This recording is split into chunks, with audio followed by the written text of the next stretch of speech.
राम से आगे की यात्रा है कृष्ण। राम के बचपन का उल्लेख बहुत छोटा है। गुटवन चलत रे नुतन मंडित मुख दधि लेप किए। तुलसीदास जैसे सरस कवि भी भगवान के बचपन को देखने के लिए तरस गए हैं।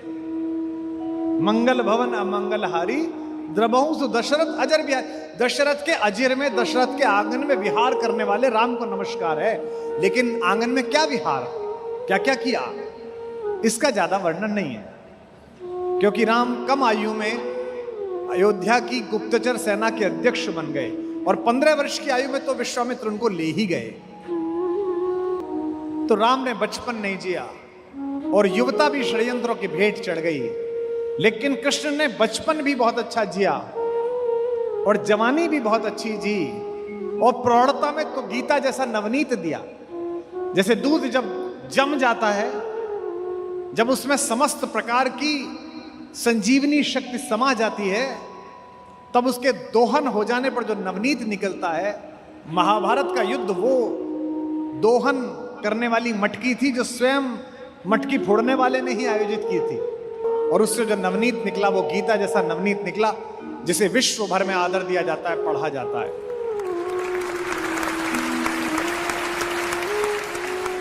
राम के जीवन में अर्थ है और कृष्ण के जीवन में रस है। इसका मतलब यह नहीं है कि अर्थ नहीं है, रस ही सबसे बड़ा अर्थ है। नृत्य करते समय कई बार नर्तक जब स्थिति को भूल जाए कि वो कहां नाच रहा है, कलाकार जब पेंटिंग बनाता हुआ ये भूल जाए कि कितनी देर से उसने पानी नहीं पिया है, गायक सुर लगाता हुआ जब ये भूल जाए कि वो चौराहे पर है कि एकांत में है, तो उस अनहद सीमा को रस कहा जाता है। भगवान कृष्ण 24 घंटे इस रस की सिद्धा अवस्था में रहते हैं। यह संकल्प और सौंदर्य पैदा होता है कि इस जहर के सबसे बड़े प्रतीक जहरीले काले नाग के फन पर चढ़कर भी आप बांसुरी बजाकर डांस कर सकते हैं, नृत्य कर सकते हैं। तभी से तो अन्यथा तो एक सांप दिख जाए तो सारी इंद्रियां और चेतनाएं सजग हो जाती हैं। गाड़ी चलाते समय अचानक सामने से ट्रक मोड़ काट दे तो नाभि के पास सारी चेतना आके केंद्रित हो जाती है। कितने भी बड़े आप रईस हों, हाथ से खाना खाते खाते या पानी पीते पीते कांच का गिलास टूट जाए, गिर जाए, तो एकदम आप छटपटा जाते हैं कि क्या हो गया, जबकि उस गिलास का कोई मूल्य भी नहीं है, 10-20 रुपए हैं। आपत्ति के आते ही सजग हो जाने का कार्य अर्थ कराता है, और आपत्ति संपत्ति अनापत्ति के बीच सजग रहकर बांसुरी बजाने का काम करने वाला कन्हैया कहलाता है, सिद्ध कहलाता है। अब आप कहेंगे कि इतना ही सिद्ध है आपका कृष्ण, तो रोता क्यों है, मां से पिटता क्यों है, गालियां क्यों खाता है, कुटिलता से, मनहर कुटिलता से मुस्कुराता कैसे है, जब दुर्योधन से कहता है कि हाँ हाँ माद। ये जगत के रस में स्वयं को निष्णात रखने के लिए, लगाए रखने के लिए एक रज्जू है, एक रस्सी है। आत्महत्या की कगार पर गए हुए हर व्यक्ति के मन में जो एक बात कॉमन आई है, जिसकी मनोवैज्ञानिकों ने अध्ययन किया है, वो ये कि पृथ्वी पर जुड़े रहने का उसके कारण समाप्त हो गए हैं। कि अपने बच्चों में, अपने बुजुर्गों में जीवन का एक रस जरूर छोड़ें। कलयुग में जिनमें संतत्व उतरा है, जिनके माध्यम से विश्व ने शांति पाई है, जिनको देखने मात्र से मोक्ष का अनुभव हुआ है, जिनके माथे पर हाथ रखने से नरेंद्र विवेकानंद बन जाता था, वे रामकृष्ण परमहंस भोजन के बहुत शौकीन थे। उन्हें भोजन का बड़ा रस था। ये चटनी में नमक कम है, इसमें थोड़ा जीरा और डालती। मां उनकी पत्नी जो थी वे भी बड़ी विदुषी थी। कलकत्ते के काली मंदिर के मुख्य पुजारी थे रामकृष्ण परमहंस, आप जानते हैं, और काली से बात करते थे, संवाद करते थे, सब जानते हैं। लेकिन खाना खाते समय बहुत टीका टिप्पणी करते थे। इसमें तुमने घी कम डाला, अगली बार से बनाओ तो इसे पहले थोड़ी देर सेकना। एक दिन गुस्से में उनकी पत्नी ने कहा, इतने बड़े विद्वान हो, दुनिया भर के लोग तुमसे प्रवचन सुनने आते हैं। नरेंद्र जैसे बच्चे तुम्हारा आशीर्वाद लेके विवेकानंद बन गए, और तुम ये 24 घंटे ये इस शौक में लगे रहते हो कि इसमें स्वाद था और ये बनाओ। तो उनका मुख थोड़ा म्लान हो गया। रात्रि में शयन के समय उन्होंने अपनी पत्नी और मां से कहा, जो हमारी मां है, उन्होंने कहा कि तू जानती है इस पृथ्वी में बने रहने का मेरा एकमात्र रस भोजन है, और मैं तुझे एक बात बता रहा हूं, जिस दिन मुझे भोजन में रस आना बंद हो जाए उसके 1 हफ्ते बाद मैं पृथ्वी छोड़ दूंगा। और ऐसा ही हुआ। एक दिन उन्होंने खाना खाया, उनके बाद मां ने खाना खाया। मां ने कहा, आप अजीब आदमी हैं, इस सब्जी में मैं नमक डालना भूल गई, आपने बताया ही नहीं। उन्होंने कहा, मुझे तो पता ही नहीं चला। मां ने तुरंत तार भेज के नरेंद्र को बुलवाया कि तुम्हारे गुरुदेव के समय पृथ्वी पर कम रह गया है। और छठे दिन बाद रामकृष्ण परमहंस ने स्वामी विवेकानंद की गोद में शरीर छोड़ दिया, प्राण छोड़ दिया। जीवन का रस बनाए रखने के लिए एक रज्जू डालनी जरूरी है। राम से ही यात्रा कल से चल रही है। राम के दुख ने विश्व को बांधा है। राम के कष्ट ने दुनिया को एक साथ बांध दिया है। वनवास के लिए निकला है वो सुदर्शन युवक तो पूरा विश्व रोया है। तापस वेश विशेष उदासी, 14 बरस राम वनवासी। हमारे उत्तर प्रदेश में गांव में गीत गाया जाता है, कौन नरेशवा के देशवा उजरी गए।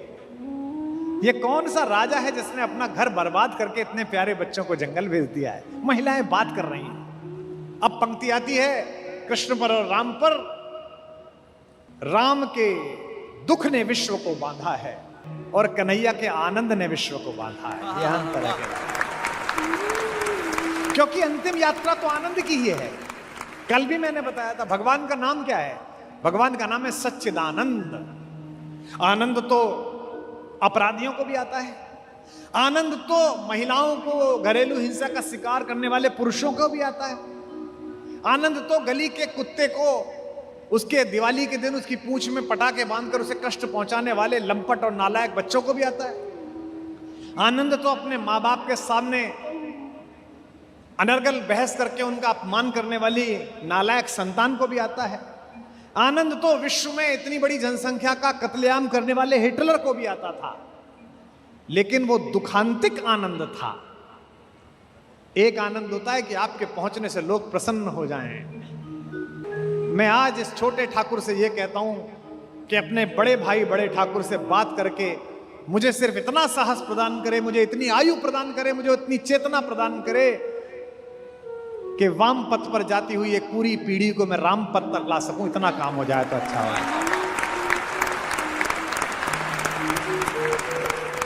यह जो सच्चिदानंद है, ये जो सत्य के कारण आनंद है, इस हॉल में बैठे हुए लोगों आज रात को जाकर सोचना, तुम अच्छा जी रहे हो या बुरा जी रहे हो, इसकी एक पहचान है। क्या तुम्हारे होने से आसपास सुंदरता पैदा होती है या भय पैदा होता है? अगर तुम्हारे होने से तुम्हारे घर में, तुम्हारे परिवार में, तुम्हारे व्यापार में, तुम्हारे शहर में भय पैदा होता है, दुख पैदा होता है, तो तुम निरर्थक जी रहे हो। और अगर तुम्हारे पहुंचने मात्र से गली के लोग, मोहल्ले के लोग, श्याम समिति के लोग प्रसन्न हो जाते हैं, तो सोचो कि तुम आनंद के साथ जी रहे हो, सच्चिदानंद के साथ जी रहे हो। और कोई ईश्वर की संभावना नहीं है, संकल्पना नहीं है, केवल यही संकल्पना है। आपके होने मात्र से जगती में प्रसन्नता का व्यवहार होना चाहिए। आप कुछ लोगों को देखिए, उनका चेहरा कितना प्रसन्नता से भरा हुआ होता है। आपको वो एयरपोर्ट पे मिलते हैं, आपको वो ट्रेन में मिलते हैं, आपको गली में मिलते हैं, वो कितने प्रसन्न मिलते हैं। ऐसा लगता है कि परमात्मा ने आज इनको कोई बड़ी उपलब्धि दिला दी है, जबकि ऐसा कुछ हुआ नहीं है। और कुछ लोगों को देखिए, उनका चेहरा ही ऐसा है कि वो पुण्यतिथि के दिन पैदा हुए हैं, वो कष्ट में ही रहते हैं। तो यह जो आनंद में रहने की सतत प्रक्रिया है, यह आपके अंदर का कृष्ण तत्व है। संकल्प इस परिसर में लेके जाइए कि आज के बाद आपके होने के कारण आपका समाज, आपका जिला, आपका शहर दुख नहीं, केवल और केवल आनंद अनुभव करेगा। तब आनंद है, क्योंकि आपका जो दुख है, आप मुझसे कहेंगे जी मुझे तो खुद ही बहुत दुख है। मेरे तो व्यापार में घाटा हो गया, मेरा तो प्रमोशन नहीं हुआ, मेरे तो पैर में चोट लग गई। आप बहुत सारी बातें करेंगे, लेकिन नहीं, जितना दुख तुम्हें है, सामने वाले का उसका 1/10 दुख कम करके देखो, तुम्हारा 2 गुना सुख उत्पन्न होगा। बहुत सारे लोग केवल कांटे बिछाने के काम में लगे रहते हैं, उन्हें सुख का पता ही नहीं है कि कांटा निकालने का क्या सुख है। जो लोग समाज में काम करते हैं, जिस समिति ने एक कार्यक्रम कराया है, इस समिति ने कांटा निकालने का काम किया है। रसखान जैसा पठान, सैयद इब्राहिम पठान रसखान, वो कहता है कि शासन छोड़ो, मैं त्रैलोक्य कुर्बान कर सकता हूं। किस चीज पर? ब्रज में जो करील के कुंज हैं, जिनके नीचे से कभी कन्हैया निकले हैं, अगर ये देखने को मिल जाए तो मैं कल्प वृक्षों का बाग कुर्बान कर सकता हूं। और वो जो लकड़ी है जिसको लेकर वो अपनी गाय चराने निकले हैं, वो जो उन्होंने अपने कमर में कमरिया बांध रखी है, उसके ऊपर मैं तीनों लोकों का राज्य न्यौछावर कर सकता हूं। अगर भगवान मुझे कहें कि रसखान सुन, तुझे 8 सिद्धि और 9 निधि प्रदान करता हूं, और दूसरी तरफ एक काम यह है कि जहां कन्हैया गाय चराते थे वहीं तुझे गाय चराने का काम देता हूं, तो रसखान कहता है कि मैं लपक कर गाय चराने का काम ले लूंगा, 8 निधि छोड़ दूंगा, 9 निधि छोड़ दूंगा। तात्पर्य यह है कि जड़ चेतन को रस से भरने वाला वह कृष्ण सही मायनों में रस की खान है। रसखान का वही प्रिय हो सकता है कवि का, जो पूरी दुनिया से असंपृक्त, जिस पर काम भी असर नहीं करता, उस शंकर को भी रास में जो आमंत्रित करके नचा दे, उसका नाम कन्हैया है, उसका नाम है।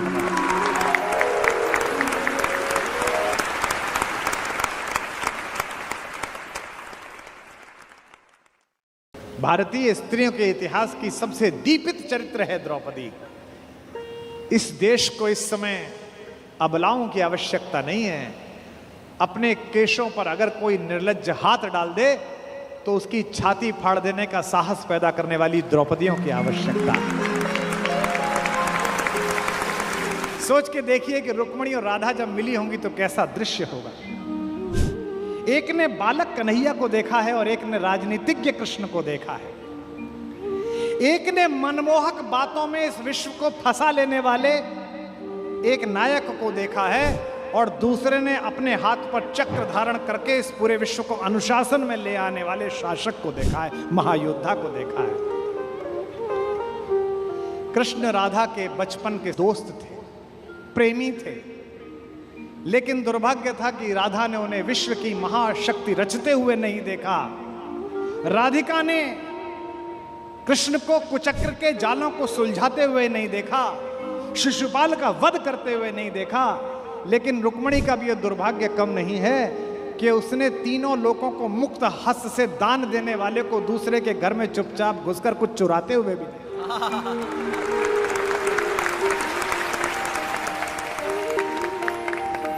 पहले ही दिन राधा से प्रेम का जो प्रदर्शन प्रभु ने किया है, बरसाने से एक 12 साल की लड़की खेलने के लिए पहली बार गोकुल आई सहेलियों के साथ। इसे कहते हैं लव एट फर्स्ट साइट। पहली बार कृष्ण ने राधा को देखा, पहली बार। और राधा भी राधा ही है, कन्हैया कन्हैया है तो राधा भी तो राधा ही है। हजारों रतियां इकट्ठी कर दी जाएं तो भी ठकुरानी के पैर की सबसे छोटी उंगली के नाखून के बराबर ना पहुंचेंगे, इतनी सौंदर्य, इतना मिठास। पहला सवाल कृष्ण ने पूछा, बूझत श्याम कौन तू गोरी। पहला सवाल, बूझत श्याम कौन तू गोरी। कृष्ण ने पूछा कि कौन हो तुम, कहां रहती हो, कभी देखा नहीं, कभी ब्रज की तरफ आई नहीं। पहला सवाल, बूझत श्याम कौन तू गोरी, बूझत श्याम कौन तू गोरी। कहाँ रहत काकी तू बेटी। कितनी पोलाइटनेस से बात करना है। कहाँ रहत काकी तू बेटी, देखी नाय कबहू ब्रज खोरी।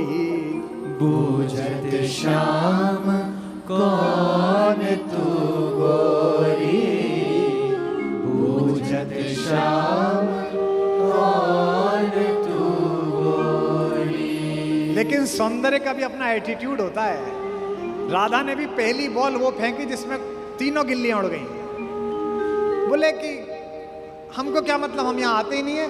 हाँ, लोग बताते रहते हैं कि ये इलाका है, यहाँ एक कोई नंद का लड़का है, बड़ा शैतान, बड़ा चोर, सबका सामान चुराता रहता है।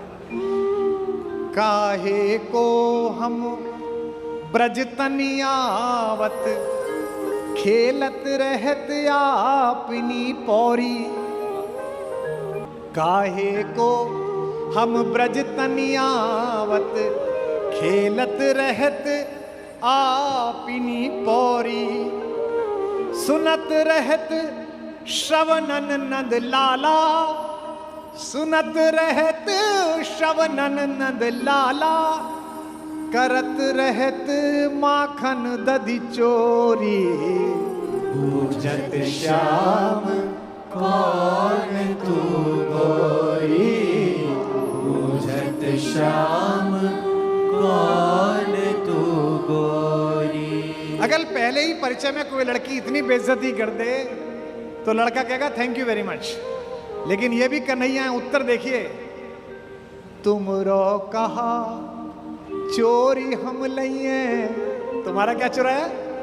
तुमरो कहा चोरी हम लइए, खेलन चलो संग मिली जोरी। सूरदास प्रभु रसिक शिरोमणि, सूरदास प्रभु रसिक शिरोमणि। बातई भुरई राधिका भोरी। बूझत श्याम कौन तू गोरी, बूझत श्याम कौन तू गोरी। इसीलिए प्रेम को, प्रेम के गीत से शुरू करने वाला व्यक्ति जब अपनी सोच की प्रौढ़ता पर पहुंचा तो उसने गीत के आगे अपनी प्रौढ़ता का आकार लगा दिया और गीत कहने वाले ने गीता प्रदान कर दी। जो गीत नहीं गा सकता वो गीता भी नहीं गा सकता। इसलिए कोई भी प्रोफेसर, कोई भी विद्वान मिले जो कहे मुझे गाना पसंद नहीं है, मुझे नाचना पसंद नहीं है, मुझे पर्यटन पसंद नहीं है, मुझे बारिश में भीगना पसंद नहीं है, समझ जाना कि ये पूरा ज्ञान न दे पाएगा।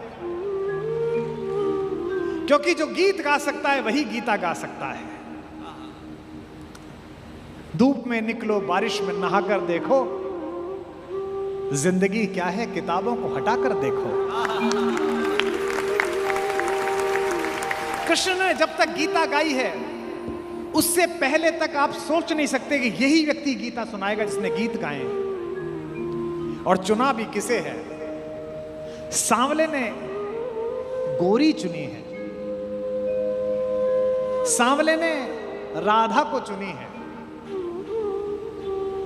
ये जो योद्धा ने, ये जो एक विलक्षण व्यक्ति ने चयन किया है राधा का, ये अनायास नहीं हुआ है।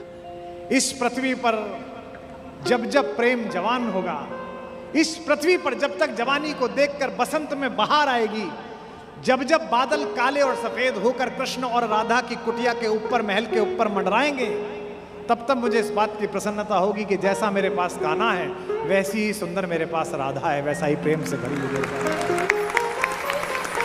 हमारे यहाँ एक कवि हुआ है ब्रज में, ठाकुर, एक ठाकुर नाम का कवि हुआ है। उसने लिखा है कि बरसात में बादल अचानक आ गए होली के दिन, जबकि होली में बरसात कम होती है लेकिन उस दिन हो गई। तो ब्रज के लोगों ने एक अलग दृश्य देखा। कन्हैया के घर के ऊपर तो गोरी घटा बरस रही थी और राधा के घर के ऊपर काली घटा बरस रही थी। अपने अपने निज गेहन में, अपने अपने घर में अपने अपने निज गेहन में चढ़े दो स्नेह की नाव पेरी, चढ़े दो स्नेह की नाव पेरी, चढ़े दो स्नेह की नाव पेरी। अंगनान में भीजत प्रेम भरे, समझो बलि में बलि जाम पेरी, समयो लखी में बलि जाम पेरी, समयो लखी में बलि जाम पेरी। कहे ठाकुर दो उनकी रुचि से, रंग द्वय उमड़े दो ठाम पेरी, रंग द्वय उमड़े दो ठाम पेरी। सखी कारी घटा सखी कारी घटा बरसे बरसाने पे, सखी कारी घटा बरसे बरसाने पे, गोरी घटा नंद गांव पेरी, सखी गोरी घटा नंद गांव पेरी, सखी गोरी घटा नंद गांव पेरी, सखी गोरी घटा नंद गांव पेरी, सखी गोरी घटा नंद गांव पेरी। इसीलिए कृष्ण की कथा का प्रतीक शास्त्र समझाने के लिए बैठा हूं। जितना मुझे समझ में आया, मेरी रुचि कन्हैया के माखन चुराने में, चीर चुराने में, मटकी फोड़ देने में उतनी है जितनी होनी चाहिए। इससे आगे की क्या कथा है? कृष्ण के पूरे बचपन में एक जिद चली है, एक संकट चला है काले होने का। ये पश्चिम हमको सिखा रहा है। 1990 तक जो दक्षिणी अफ्रीका के ऊपर राज्य करता था, ये कह के कि ये काले हैं और हम गोरे हैं, ये पश्चिम हमको सिखा रहा है, जिसने कालों को वोट डालने का अधिकार नहीं दिया था इस शताब्दी में। इस देश में हजारों हजार वर्ष पहले हमारे देवता ने अपनी इच्छा के चयन पर गोरा हो जाने के बजाय काला होना स्वीकार किया था, ताकि सभी रंगों को आदर मिल सके। चाहता तो मेरा देवता गोरा भी हो सकता था, उसके हाथ में है, उसने सृष्टि बनाई है, गोरा होकर पैदा हो जाता। ना मेरा राम गोरा है, ना मेरा कन्हैया गोरा है, ना मेरा शंकर गोरा है, ताकि रंग के आधार पर पृथ्वी पर घूमता हुआ कोई भी मनुष्य मिले तो हिंदुस्तानी, भारत से जाने वाला सनातनी उसे कलेजे से लगा सके कि मेरे भगवान के रंग का है, मेरे आराध्य के रंग का है। मैंने 10 साल पहले जन्माष्टमी पे व्रत में था मैं, तो मेरी माँ भी पंजीरी बना रही थी। पंजीरी आप जानते हो? पंजीरी जानते हो? हाँ, सरकार में बहुत बंटती है।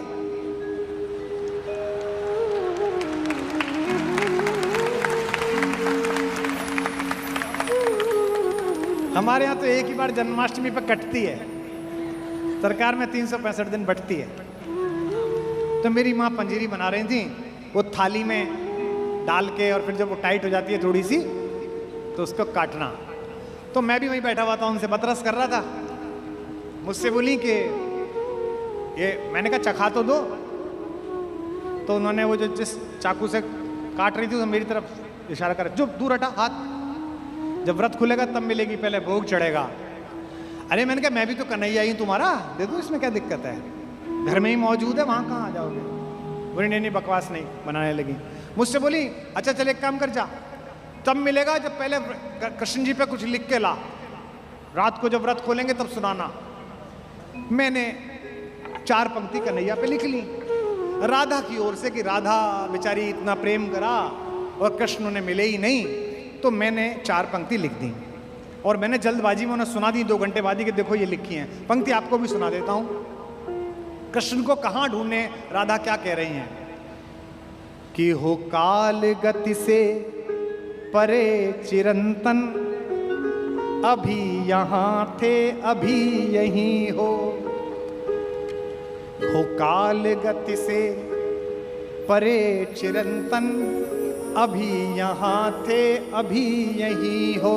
कभी धरा पर कभी गगन में। बचपन में माँ से बोले कन्हैया की माँ, मैं दाऊ बलराम को चिड़िया दिखा रहा था, तो मैंने इधर की तरफ हाथ उठाया तो सूरज इधर की तरफ दिखने लगा।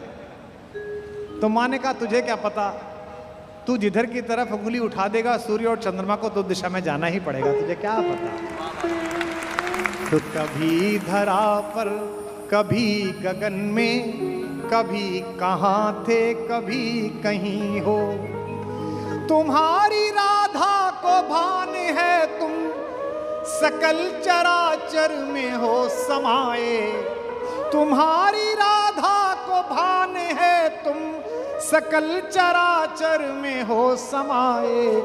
बस एक मेरा है भाग्य मोहन के जिसमें होकर भी तुम नहीं हो।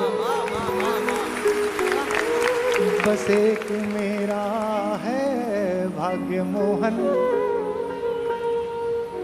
मैंने कहा कविता सुन लो राधा की ओर से। बोली अरे अच्छा भैया, मैं गांव जाती हूँ, खेत पे जाती हूँ, हमारे वहाँ खेत पर हमारे पुरखे रखे हुए हैं, उनको जल चढ़ाने।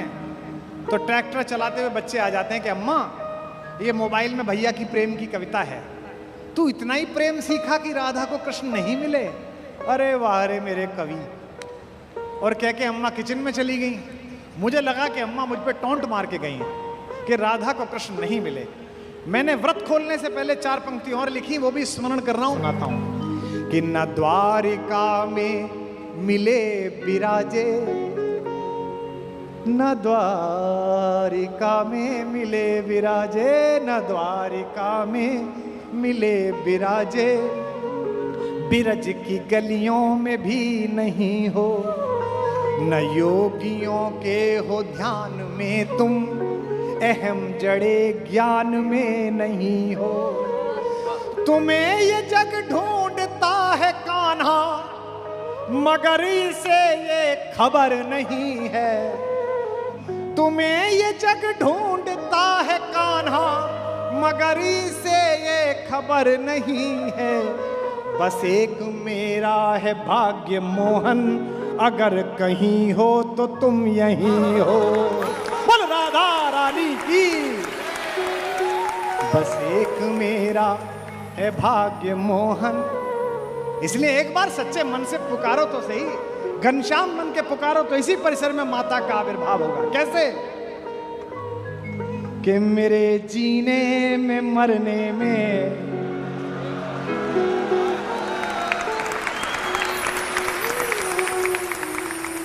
तुम्हारा नाम आएगा। मैं सांसें रोक लूं फिर भी यही इल्जाम आएगा। हर एक धड़कन में जब तुम हो तो फिर अपराध क्या मेरा। अगर राधा पुकारेगी तो फिर घनश्याम आएगा। अगर राधा पुकारेगी तो फिर घनश्याम आएगा। अगर राधा पुकारेगी तो फिर घनश्याम आएगा। और ये मैं कहाँ कह रहा हूँ, ये मैं मेवाड़ में कह रहा हूँ। कोई और जगह होती तो होता लोगों को झूठ लगता है। इस मेवाड़ में तो नई नई विवाह होकर आई मेड़ता की एक राजकुमारी ने अपने कक्ष का पट बंद करके विवाह की पहली रात कृष्ण से बात करी तो बाहर ननद को पता चला कि कुंवर तुम्हारी पत्नी तो किसी पुरुष से बात कर रही है, अंदर से किसी पुरुष की आवाज आ रही है। मैं उस मां मीरा के मेवाड़ में बोल रहा हूं। ये कम बड़ी बात है यहां बोलना।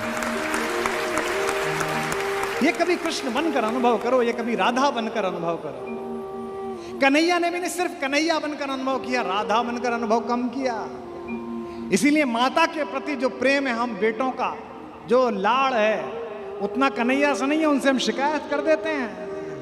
इसीलिए राधा से मिलने के लिए जब कृष्ण पहुंचे तो बांग्लादेश के कवि ने, बंगाल के कवि ने, काजी नजरुल इस्लाम ने, जो मौलवी था, जो मुअज्जन था, ये होली पर जरा सा गाल पर रंग अमाख आपके गाल पर क्या लग जाता है, आपकी कौमी एकता संकट में आ जाती है तो अच्छी बात नहीं है। रसखान से सीखो, रहीम से सीखो, काजी नजरुल इस्लाम से सीखो। सियासत लड़ाती रहे, कोई दिक्कत नहीं, उसका काम है। चुनाव आते जाते रहें।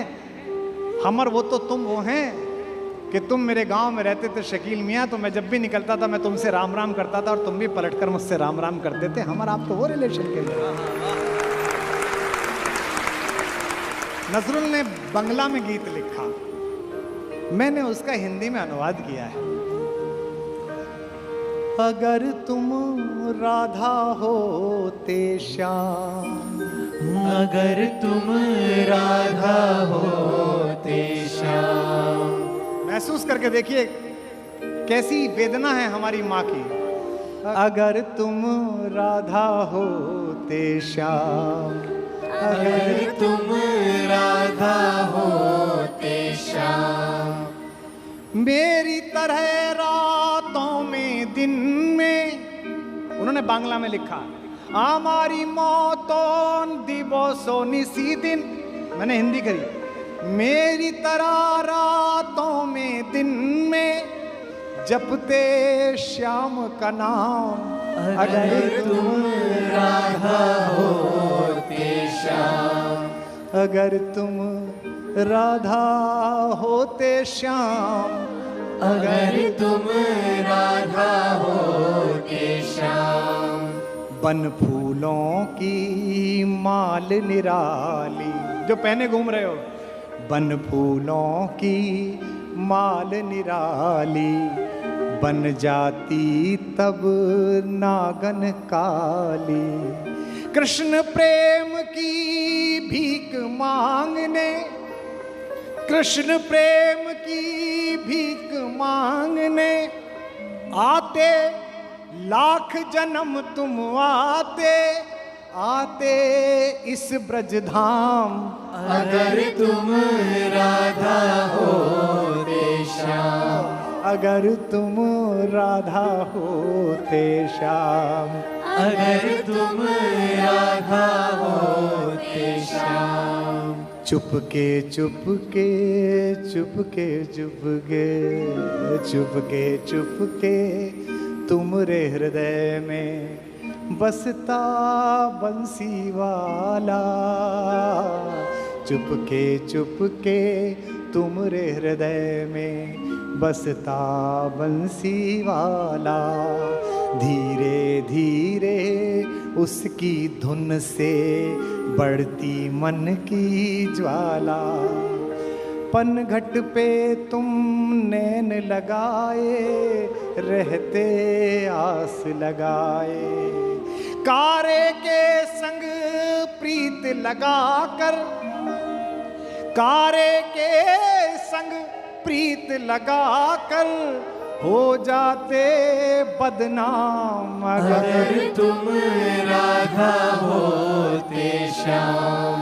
अगर तुम राधा होते श्याम। अगर तुम राधा होते श्याम। 3 चरित्र और अगला सारा समय केवल इन पर। एक रुक्मिणी और एक राधिका, एक पटरानी और एक दीवानी, और एक दूसरी लुभानी जो चित्तौड़ के किले में नाची, पागल होकर नाची। ये 3 मेरी माएं, और इनको थोड़ा थोड़ा समय, जितना मेरे पास रस है, जितना मेरे पास स्मृति है, मैं आपके माध्यम से देखता हूं। सूरदास ने एक पद लिखा है कि एक बार जब तीज के मेले में सारे परिवार को लेकर द्वारिका से कन्हैया आए तो ठकुरानी दीवानी से मिली थी। सोच के देखिए कि रुक्मिणी और राधा जब मिली होंगी तो कैसा दृश्य होगा। एक ने बालक कन्हैया को देखा है और एक ने राजनीतिज्ञ कृष्ण को देखा है। एक ने मनमोहक बातों में इस विश्व को फंसा लेने वाले एक नायक को देखा है, और दूसरे ने अपने हाथ पर चक्र धारण करके इस पूरे विश्व को अनुशासन में ले आने वाले शासक को देखा है, महायोद्धा को देखा है। कृष्ण राधा के बचपन के दोस्त थे, प्रेमी थे, लेकिन दुर्भाग्य था कि राधा ने उन्हें विश्व की महाशक्ति रचते हुए नहीं देखा। राधिका ने कृष्ण को कुचक्र के जालों को सुलझाते हुए नहीं देखा, शिशुपाल का वध करते हुए नहीं देखा।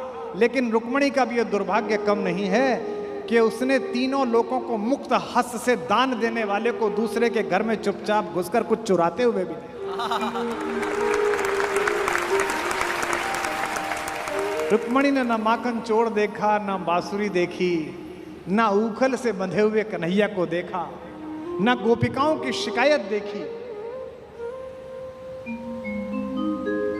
उन्होंने क्या देखा?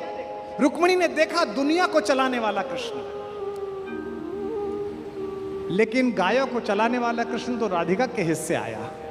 संस्कृत में गौ के 3 अर्थ हैं, एक इंद्रियां, दूसरा गाय, और तीसरा सूर्य के चारों ओर घूमने वाला समस्त सौर मंडल के ग्रह, उन्हें भी गौ कहते हैं। रुक्मिणी बहुत सौभाग्यशाली है कि पटरानी है, लेकिन कैसी पटरानी जिसके हिस्से न बांसुरी आई न माखन आया। जो मैंने कल कहा था कि कृष्ण ने जाते हुए कुरुक्षेत्र की तरफ अर्जुन से कहा, अरे तू निपट मूर्ख रहा मेरे मित्र, सारी सेना तो ले गया दुर्योधन, तू अकेला मुझे ले चला, माखन ले गया, तू छाछ लेकर जा रहा है। मुस्कुराते हुए अर्जुन ने कहा कि वो पागल था, वो माखन ले गया तो मैं तो माखन चोर को लेके जा रहा हूं, आप सबसे आगे, इसमें कोई दिक्कत नहीं। राधा की जो यात्रा तुमसे प्रारंभ हुई थी और रुक्मिणी की यात्रा आपसे प्रारंभ हुई थी। मैं सबसे पहले आपको राधा और रुक्मिणी के संदर्भ में कुछ पंक्तियां सुनाता हूं, और यह भी मेरे हृदय के एक बिछड़े हुए टुकड़े का सृजन है, जिसे ईश्वर ने आयु कम दी लेकिन यश बहुत दिया। देवल ने राधा पर जो लिखा वो मैंने फिर ना सुना। उसने राधा और रुक्मिणी के बीच के संवाद को भी लिखा। मैं पहला राधा रानी पर छंद सुना रहा हूं कि राधा ने त्याग का पंथ बुहारा तो पंथ पे फूल बिछा गया कान्हा, तो पंथ पे फूल बिछा गया कान्हा, तो पंथ पे फूल बिछा गया कान्हा। राधा ने प्रेम की आन निभाई तो आन का मान बढ़ा गया कान्हा, तो आन का मान बढ़ा गया कान्हा, तो आन का मान बढ़ा गया कान्हा। कान्हा के तेज को भा गई राधा तो राधा के रूप को भा गया कान्हा, राधा के रूप को भा गया कान्हा, तो राधा के रूप को भा गया कान्हा। कान्हा को कान्हा बना गई राधा, कान्हा को कान्हा बना गई राधा तो राधा को राधा बना गया कान्हा, तो राधा को राधा बना गया कान्हा, तो राधा को राधा बना गया कान्हा, तो राधा को राधा बना गया कान्हा, तो राधा को राधा बना गया कान्हा। अब राधा पर सुनिए। गोपियां गोकुल में थी अनेक परंतु गोपाल को भा गई राधा, परंतु गोपाल को भा गई राधा, परंतु गोपाल को भा गई राधा। बांध के पाश में, बांध में पाश में नाग नथैया को काम विजेता बना गई राधा, काम विजेता बना गई राधा, काम विजेता बना गई राधा। काम विजेता को प्रेम प्रणेता को प्रेम पीयूष पिला गई राधा, प्रेम पीयूष पिला गई राधा, प्रेम पीयूष पिला गई राधा। विश्व को नाच नचाता है जो, विश्व को नाच नचाता है जो उस श्याम को नाच नचा गई राधा, उस श्याम को नाच नचा गई राधा, श्याम को नाच नचा गई राधा, श्याम को नाच नचा गई राधा, श्याम को नाच नचा गई राधा। लोगों ने बड़े बड़े ध्यान किए, लोगों ने बड़ी बड़ी तपस्याएं की, लोग बैठे रहे, ग्रंथ पढ़ते रहे, गीता पढ़ते रहे, उनको नहीं मिली, और नाचते नाचते किसे मिला कान्हा। त्यागियों में अनुरागियों में बड़ भागी थी नाम लिखा गई राधा, बड़े भागी थे नाम लिखा गई राधा, भागी थे नाम लिखा गई राधा। रंग में कान्हा के ऐसी रंगी रंग, कान्हा के रंग नहा गई राधा, रंग रंगा गई राधा, कान्हा के रंग रंगा गई राधा। प्रेम है भक्ति से भी बढ़कर यह बात सभी को सिखा गई राधा, बात सभी को सिखा गई राधा, बात सभी को सिखा गई राधा। संत महंत तो ध्याया किए और माखन चोर को भा गई राधा, माखन चोर को भा गई राधा, माखन चोर को भा गई राधा, माखन चोर को भा गई राधा, माखन चोर को भा गई राधा। अच्छा, अपने अपने श्याम किया था तो समिति वालों जब ये मंच बनाया तो भैया मंच बनाया था तो जब कन्हैया का विग्रह लगाने की सोची थी तो समिति के किसी आदमी ने नहीं सोची कि इनके साथ माता रुक्मिणी को खड़ा कर दे, और लोग फिर भी कहते हैं कि राधा को कन्हैया नहीं मिले।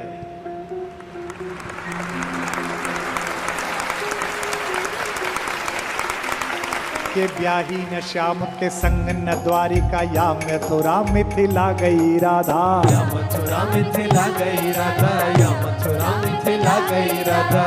ब्याही न श्याम के संग न द्वारिका या मथुरा मिथिला गई राधा, या मथुरा मिथिला गई राधा, या मथुरा मिथिला गई राधा। पाई न रुक्मणी साधन वैभव,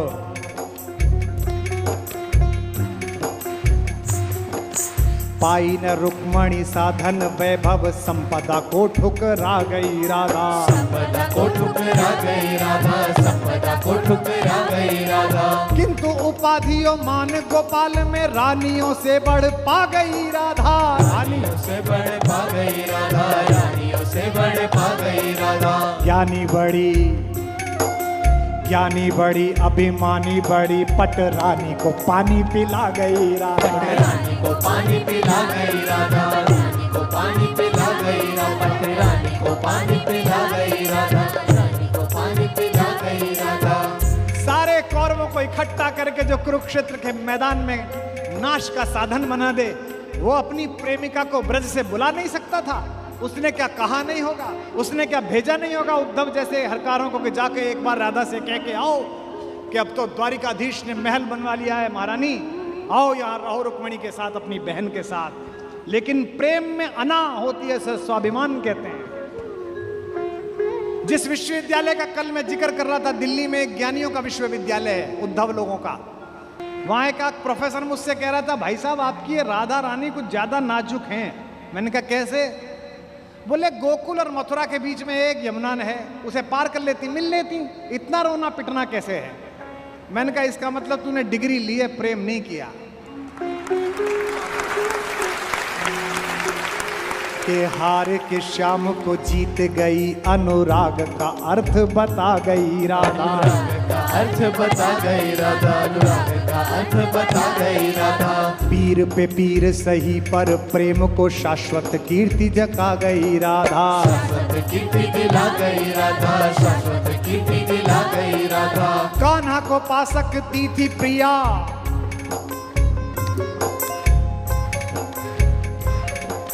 कान्हा को पा सकती थी प्रिया, पर प्रीत की रीत निभा गई राधा। प्रीत की रीत निभा गई राधा, प्रीत की रीत निभा गई राधा। कृष्ण ने लाख कहा, कृष्ण ने लाख कहा, पर संग में ना गई तो फिर ना गई राधा। ना गई तो फिर ना गई राधा, ना गई तो फिर ना गई राधा, ना गई तो फिर ना गई राधा, ना गई तो फिर ना गई। बोल राधा रानी की।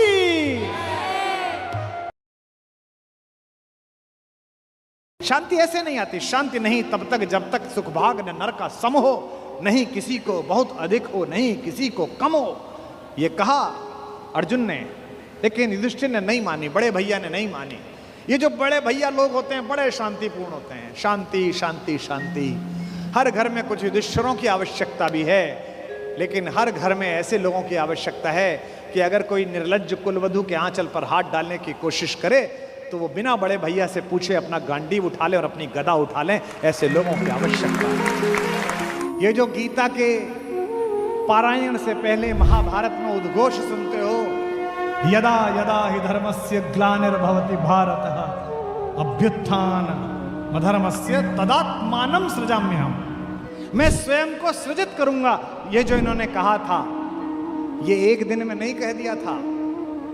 इसकी भूमिका लिखी गई थी उस दिन जब गोकुल के गौवंश और गोकुल के गौ उत्पादनों का शोषण कंस की मार्केट करना चाहते थे। ये जो चक्र घुमाता हुआ कृष्ण आपने देखा, यह जो अन्याय के खिलाफ रथ का पहिया उठाता हुआ कन्हैया आपने देखा, ये एक दिन में तैयार नहीं हुआ।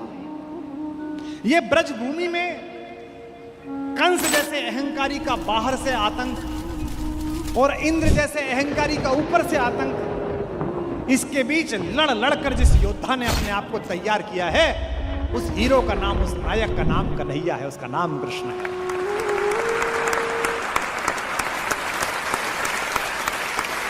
मैंने अपनी मां से एक भजन सुना, बचपन में इसे भजन को सुनता था मैं, मुझे लगता था इसमें क्या खास है, बस मां प्रसन्न है इसलिए गा रही हैं।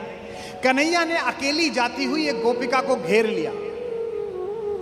वो दूध लेकर मथुरा जा रही थी। इसे सामान्य व्यवहार में कहें तो यह खराब बात है, और उससे कहा दूध वापस, और नहीं करेगी तो ये रही गुलेल, अभी मारूंगा मटकी फूट जाएगी। आज की डेट में अगर कोई भीलवाड़ा में लड़का ऐसा करे कि अकेली जाती हुई लड़की को घेर ले तो आईपीसी की धारा लग जाएगी। अब इससे अर्थ क्या निकलेगा? जब मैंने कृष्ण पर बोलने का संकल्प करा तो मेरी मां ने कहा, ए लाला, ये जो तू कथा करेगा इसमें ये वाला भजन भी सुनाइयो। मैंने कहा ठीक है सुनाऊंगा। बोली मैं टीवी पे सुनूंगी। मैंने कहा ठीक है सुनना। अब वो सुन रही होगी। अब मेरी टीम ने मुझे कहा सर इस भजन का क्या करेंगे, इसमें तो कोई अर्थ ही नहीं है। मैंने कहा नहीं, आपकी दृष्टि नहीं है अर्थ निकालने की, इसमें अर्थ है। अकेली गोपिका घेर ली और उससे कहा कि ये दूध तुझे ले जाने नहीं दूंगा, ये मक्खन तुझे ले जाने नहीं दूंगा। मतलब क्या है इस बात का? और अपने भाई अपने दोस्त बुला लिए और मक्खन वापस छीन लिया। पूरी दुनिया में यही लड़ाई चल रही है।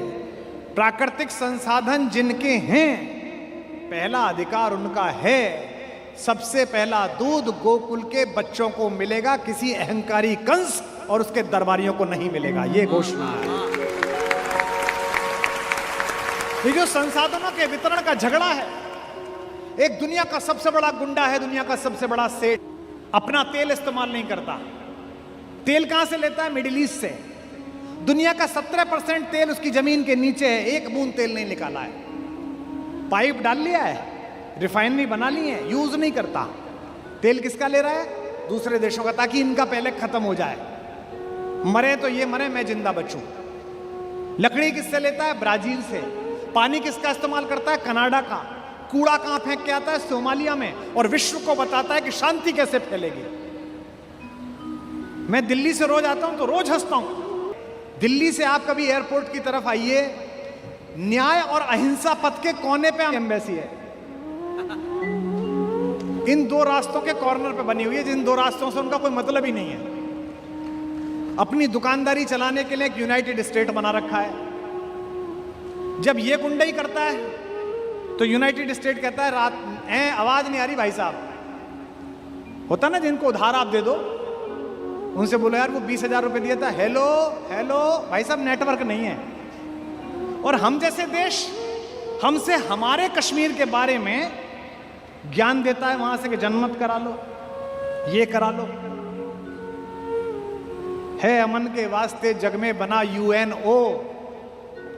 USA की यू है इसमें, बाकी सबकी नो ही नो।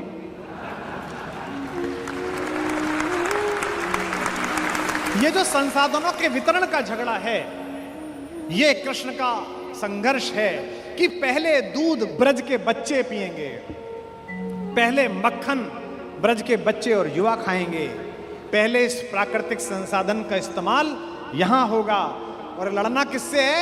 इन सप्लायरों से, जो जल जंगल और जमीन के असली मालिकों से हक छीनकर इन वाशिंगटनों को और इन दुबइयों को देना चाहते हैं। मेरी मां का गीत है, अब इस तरीके से सुनिए तो आप सत्य सिद्ध मान जाएंगे।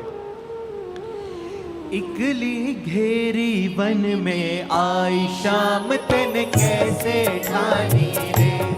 इकली घेरी वन में आई शाम तन कैसे ठानी रे। इकली घेरी वन में आय शाम तन कैसी ठानी रे। इकली घेरी वन में आई शाम तन कैसी ठानी रे। शाम तन कैसी ठानी रे, शाम तन कैसी ठानी रे।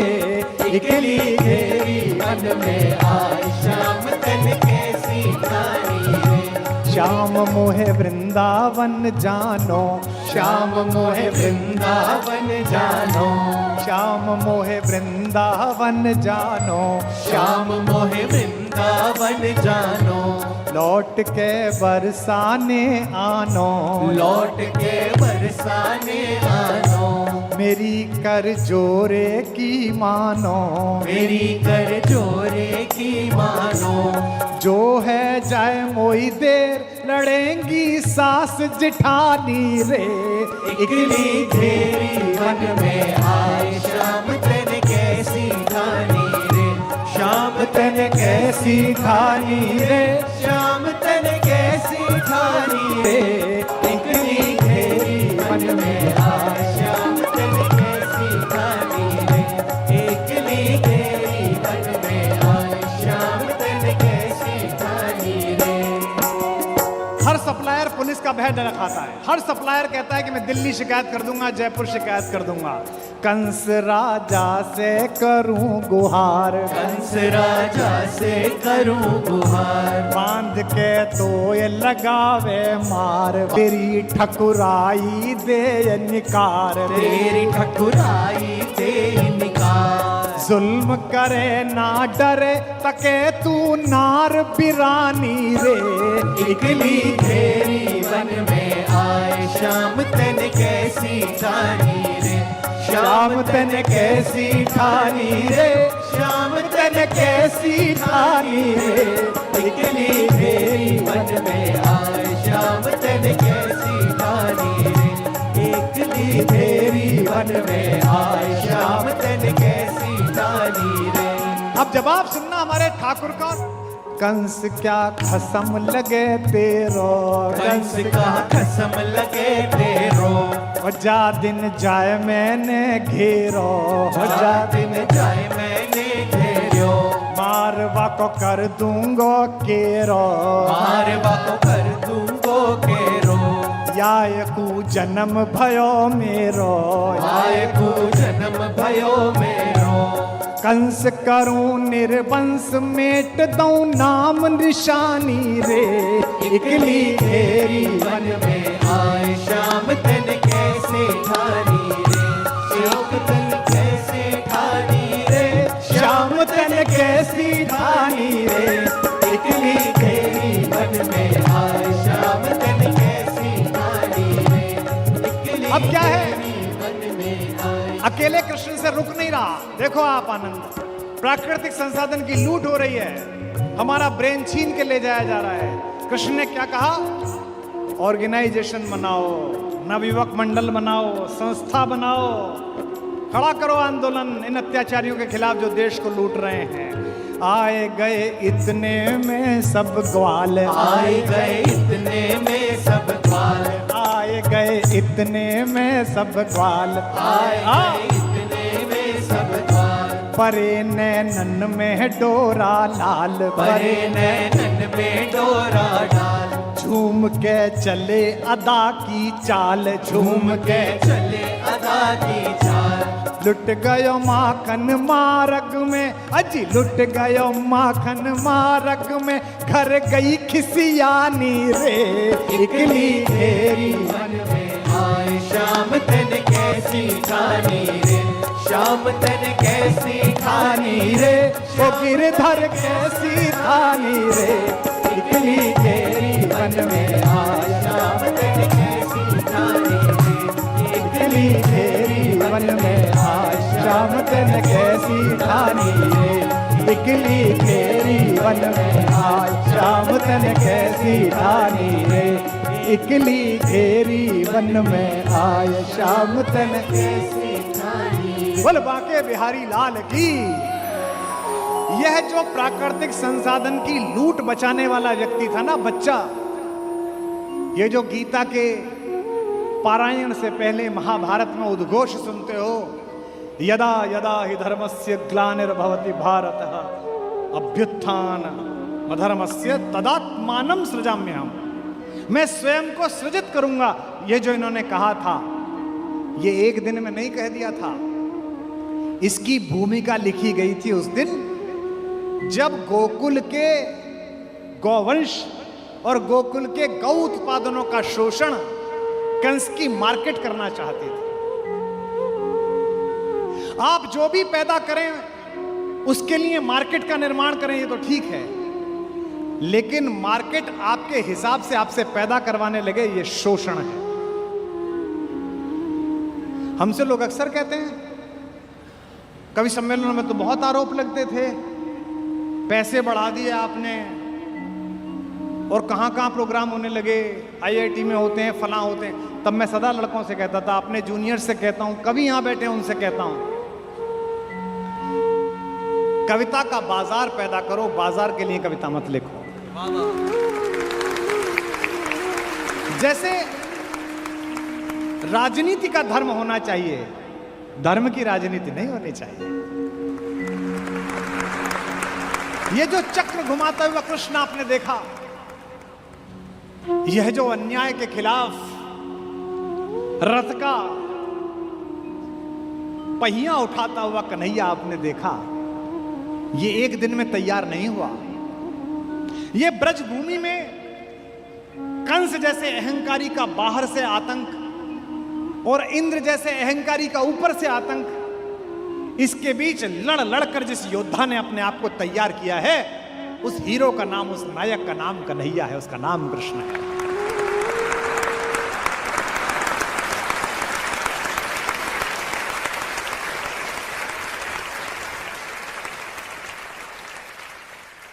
राम के जीवन में अर्थ है और कृष्ण के जीवन में रस है। इसका मतलब यह नहीं है कि अर्थ नहीं है, रस ही सबसे बड़ा अर्थ है।